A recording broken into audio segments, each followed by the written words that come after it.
Breaking news now. Russia is losing territory. Russian reports say Ukraine controls part of a Russian border town and may have taken nearly a dozen settlements in Kursk after a cross-border operation this week. By Thursday morning, several influential Russian military bloggers reported that Kyiv controls part of Sudza, a border town. On Wednesday afternoon, Sudza was under the fiercest bombardment and social media footage showed damage to the town and a checkpoint. Russia's defense ministry reported that hundreds of Ukrainian militants from Ukraine's 22nd Mechanized Brigade, over a dozen tanks, and more than 20 armored vehicles entered Kursk, close across the border from Sumy.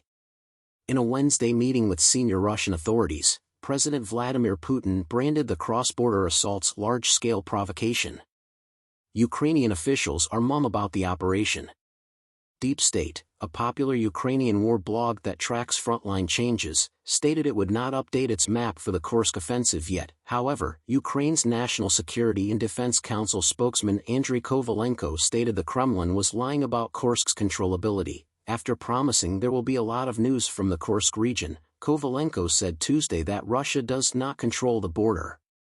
According to Ukrainian President Volodymyr Zelensky's advisor Mikhailo Podolyak, Kursk action could test the Russian population's wartime support. The Kremlin said it repelled the attacks on Wednesday, and Valery Gerasimov, the Armed Forces General Staff Chief, said Russian forces had stopped the enemy's advance deep into Russian territory in Kursk. Russia's top military bloggers dispute this. Instead of trustworthy and thorough reporting from Russian and Ukrainian officials, open sources and Russia's military bloggers have provided much of the raid's material. Despite their Kremlin ties, these accounts remain significant sources. According to Rybar's popular narrative, the enemy's Kursk offensive continues. By Wednesday, some blogs said Ukrainian soldiers had advanced 15 kilometers, 9 miles, into Kursk. The US-based Institute for the Study of War reported that Ukraine had advanced 10 kilometers, 6 miles, into Kursk by Wednesday. The think tank estimated that Ukrainian forces passed at least 2 Russian defense lines and a stronghold, while Russian media said that Ukraine had captured 11 Kursk localities.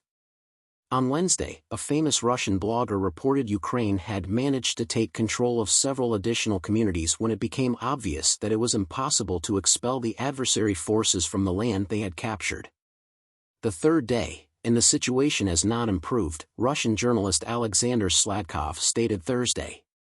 Sladkov said the enemy is building a foothold in the populated Sudzhinsky district and surrounding area. According to a Russian security source, Ukrainian infantrymen marched through Obakovka and Lubimovka, 2 villages northwest of Sudza. Ukraine reportedly seized a gas measuring station in Sudza that supplied Europe. Another source says Ukraine was fighting Russian forces northwest of Lubimovka and Obakovka near Kornovo by Wednesday evening local time. On Thursday, another military blogger reported high-intensity fighting around Sudza and Kornovo. Ukraine reportedly reached Malaya northwest of Sudza. Despite our aviation and drone strikes, the opposition is developing a foothold, pulling reserves, and expanding equipment in the region, one account said Thursday. Kursk's acting regional governor, Alexei Smirnov, said the situation was under control. On Wednesday, Smirnov proclaimed a state of emergency in the region, calling the border situation complex. Several reports suggested Ukraine wanted to approach the Kursk nuclear power facility near Kurchatov, west of Kursk. Ukraine may take Rylsk, west of Kurchatov and near the border, according to some reports. The enemy knew where to attack, stated another blogger. They attacked the weakest and easiest portion.